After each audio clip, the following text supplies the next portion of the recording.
जय हिंद दोस्तों। आज हम लोग चर्चा कर रहे हैं रामसर आर्द्रभूमि स्थल के बारे में, यानी रामसर वेटलैंड साइट्स। तो सबसे पहले हम लोग ये जानते हैं कि रामसर आर्द्रभूमि क्या है, और उससे भी पहले हम लोग ये जानते हैं कि रामसर क्या है। तो रामसर बेसिकली ईरान का एक शहर का नाम है रामसर। ईरान में एक शहर है, उस शहर का नाम है रामसर। और ये जो रामसर आर्द्रभूमि स्थल ये आया कैसे, ये जो रामसर आर्द्रभूमि स्थल ये नाम किससे आया? तो वर्ष 1971 2 फरवरी के दिन ईरान के इस रामसर शहर में एक वैश्विक सम्मेलन का आयोजन किया गया था यूनेस्को के द्वारा। और ये जो वैश्विक सम्मेलन था ये बेसिकली किया गया था आर्द्र भूमि के संरक्षण को करने के लिए। तो आर्द्र भूमि के संरक्षण हेतु एक वैश्विक सम्मेलन का आयोजन किया गया था वर्ष 1971 में रामसर, ईरान के रामसर में। तो ये वहीं से ये रामसर आर्द्रभूमि स्थल नाम आया। आर्द्रभूमि का साधारण सा मतलब होता है गीला भूमि या फिर गीली मिट्टी वाला भूमि। तो ऐसे भूमि जो परितंत्र की दृष्टि से, पर्यावरण की दृष्टि से जो विश्व में ऐसे जितने भी आर्द्र भूमि हैं, गीली भूमि हैं, और जहाँ पर जीव जंतुओं की अनेक प्रकार की प्रजातियां पाई जाती हैं, चाहे वो विलुप्त प्राय प्रजाति हो, चाहे वो संकटग्रस्त हो, तो वैसे स्थलों को जहाँ पर उस प्रकार के जीव जंतु पाए जाते हैं, तो वैसे स्थलों को, वैसे आर्द्र भूमियों को संरक्षण करने के लिए यूनेस्को ने रामसर आर्द्र भूमि स्थल करके एक संरक्षण तैयार किया।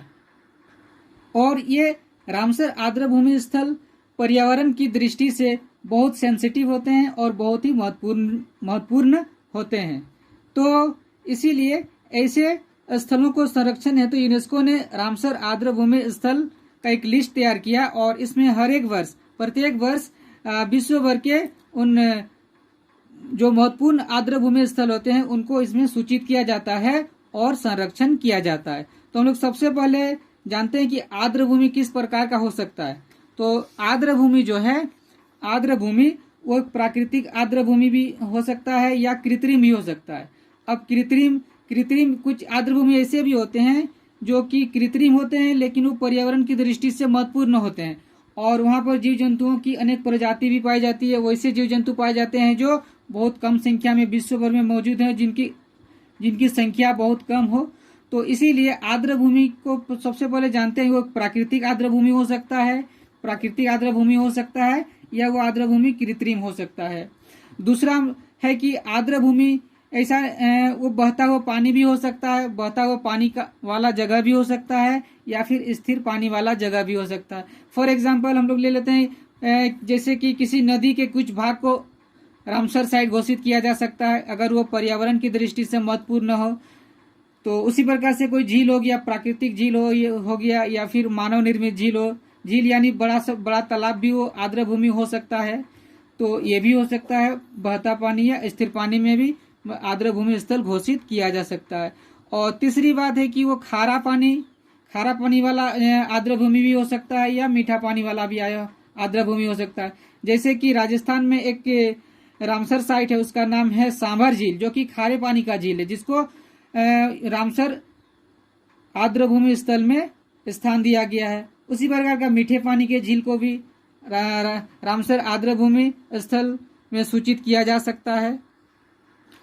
अब हमने देखा कि वो प्राकृतिक हो सकता है या कृत्रिम हो सकता है। तो अगर कोई तालाब खुदवा दे अपना घर के बाहर और बोलेगा कि इसको आर्द्र भूमि घोषित करो, तो ऐसा तो नहीं है कि उसको कोई हर तालाब को यूनेस्को आर्द्र भूमि घोषित करते रहेगा। तो आर्द्र भूमि स्थल या रामसर आर्द्र भूमि स्थल चुने जाने का कुछ बेसिक क्राइटेरिया होता है, कुछ फॉर्मेलिटीज होता है जिनको पूरा करना होता है। तो देखते हैं क्या क्या वो फॉर्मेलिटीज है। तो देखिए, तो सबसे पहली बात है कि वो स्थल है, वो जो आर्द्र भूमि स्थल है वो यूनिक और रेयर प्रकार का वेटलैंड एरिया होना चाहिए। कि वैसा वेटलैंड एरिया हर जगह हर कहीं पर मौजूद ना हो, यूनिक होना चाहिए, जो कि हर जगह ऐसा उपलब्ध ना हो, और रेयर होना चाहिए।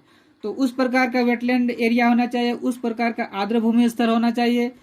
दूसरी बात है कि वहां पर संकटग्रस्त और विलुप्त प्राय जीव जंतुओं और प्रजातियों का वो आश्रय गृह यानी आश्रय या निवास स्थान या घर होना चाहिए।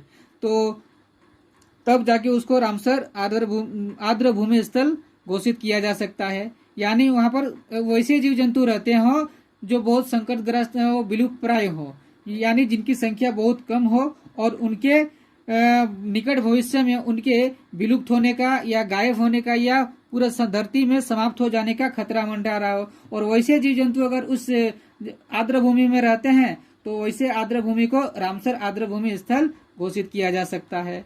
और तीसरी बात है, वहां पर खास प्रकार के जीव जंतुओं का प्रजनन स्थल होना चाहिए।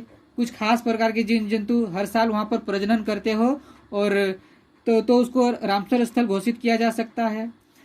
और भी है कि वहां पर 20,000 से अधिक वो जो जगह होगा, वो जो आर्द्र भूमि स्थल होगा, वो लगभग 20,000 से अधिक पक्षियों का वो चाहे वो पक्षी लोकल पक्षी हो, चाहे वो पक्षी प्रवासी पक्षी हो, कहीं से उड़ के आता हो, तो वैसे पक्षियों का वो आश्रय गृह होना चाहिए, निवास स्थान होना चाहिए। चाहे प्रवासी पक्षी कुछ महीने के लिए ही क्यों न आते हो या फिर लोकल पक्षी वहां हमेशा रहते हैं, तो भी वैसे जगह को रामसर आर्द्र भूमि स्थल घोषित किया जा सकता है।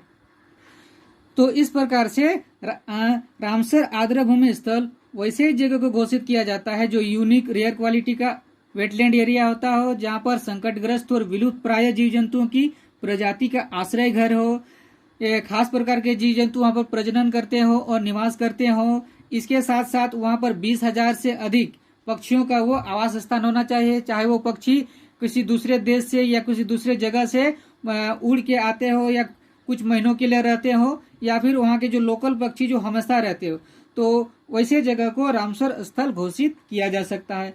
अब हम लोग रामसर विश्व भर के रामसर जगह के बारे में, रामसर स्थल के बारे में कुछ रोचक तथ्य के बारे में जानकारी प्राप्त करते हैं। और देखिए, तो दिसंबर 2020 तक का बात किया जाए तो विश्व भर में लगभग अभी तक 2414 यानी 2414 रामसर स्थल घोषित किया जा चुका है दिसंबर 2020 तक, पूरे विश्व भर में। ये मैं पूरे विश्व का बात कर रहा हूँ इसमें।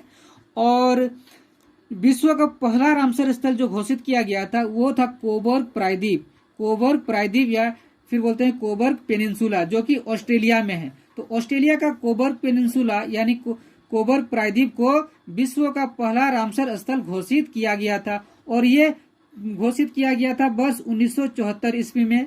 तो ध्यान रखिएगा, 1971 में 2 फरवरी 1971 में रामसर सम्मेलन हुआ था ईरान के रामसर शहर में, और उसके 3 साल बाद यानी 1974 को विश्व का पहला रामसर स्थल घोषित किया गया कोबर्ग पेनिनसुला को, जो कि ऑस्ट्रेलिया में स्थित है।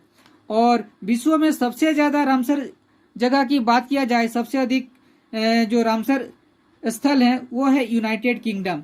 यूनाइटेड किंगडम यानी ब्रिटेन और उत्तरी आयरलैंड को मिला के बोलते हैं यूनाइटेड किंगडम।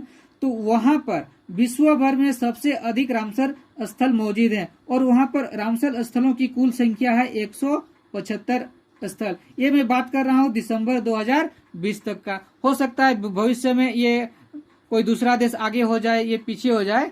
तो दिसंबर 2020 तक में यूनाइटेड किंगडम में सबसे अधिक 175 रामसर स्थल हैं। इसके बाद और भी देखिए, 2 फरवरी को विश्व आर्द्र भूमि दिवस मनाया जाता है।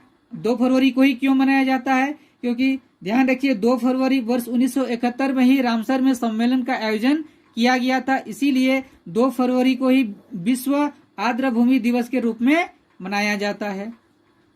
और भारत में रामसर स्थलों की बात की जाए तो भारत में कुल अभी तक यानी दिसंबर 2020 तक 42 रामसर स्थल हैं। 42 यानी 42 रामसर साइट्स भारत में मौजूद हैं। और भारत का सबसे पहला रामसर स्थल जो घोषित किया गया था वो था आपका चिल्का झील, जो कि उड़ीसा में है। उड़ीसा का चिल्का झील को वर्ष 1981 में रामसर साइट्स घोषित किया गया था। और चिल्का झील सबसे पहला होने के साथ साथ भारत का सबसे बड़ा रामसर स्थल भी है। यानी चिल्का झील भारत का सबसे पहला रामसर स्थल भी है और भारत का सबसे बड़ा रामसर स्थल भी है। तो इस प्रकार से चिल्का झील भारत का सबसे बड़ा रामसर स्थल है। और भारत में सबसे छोटे रामसर स्थल के बारे में बात किया जाए तो सबसे छोटा रामसर स्थल है रामसर साइट से, वो है आपका रेणुका आर्द्र भूमि, जो कि हिमाचल प्रदेश में स्थित है। रेणुका आर्द्रभूमि हिमाचल प्रदेश में स्थित है और ये भारत का सबसे छोटा रामसर स्थल है। इसके बाद हम लोग देखते हैं सबसे अधिक रामसर स्थल भारत के किस राज्य में है। तो भारत के सबसे अधिक रामसर स्थल उत्तर प्रदेश राज्य में है। उत्तर प्रदेश जो जनसंख्या की दृष्टि से भारत का सबसे बड़ा राज्य है, यहाँ पर रामसर स्थल भी सबसे अधिक है। और यहाँ पर कितने रामसर स्थल में बात किया जाए तो दिसंबर 2020 तक वहाँ पर कुल 8 रामसर स्थल हैं। इसके बाद मैंने पहले ही बता दिया कि भारत का सबसे पहला जो रामसर स्थल था वो था चिल्का झील, जिसको वर्ष 1981 में रामसर स्थल घोषित किया गया था। और 1981 में और एक स्थल को भारत का रामसर स्थल घोषित किया गया था, वो है केवलादेव अभयारण्य, केवलादेव नेशनल पार्क, जो कि राजस्थान में मौजूद है। तो इस प्रकार से सबसे पहला में आपका चिल्का झील जो 1981 में, और इसी के साथ साथ केवलादेव नेशनल पार्क, इसको भी रामसर स्थल घोषित किया गया था वर्ष 1981 में। तो इस प्रकार से हमने इस वीडियो में रामसर आर्द्रभूमि स्थल के बारे में विभिन्न तथ्यों के बारे में जानकारी प्राप्त की।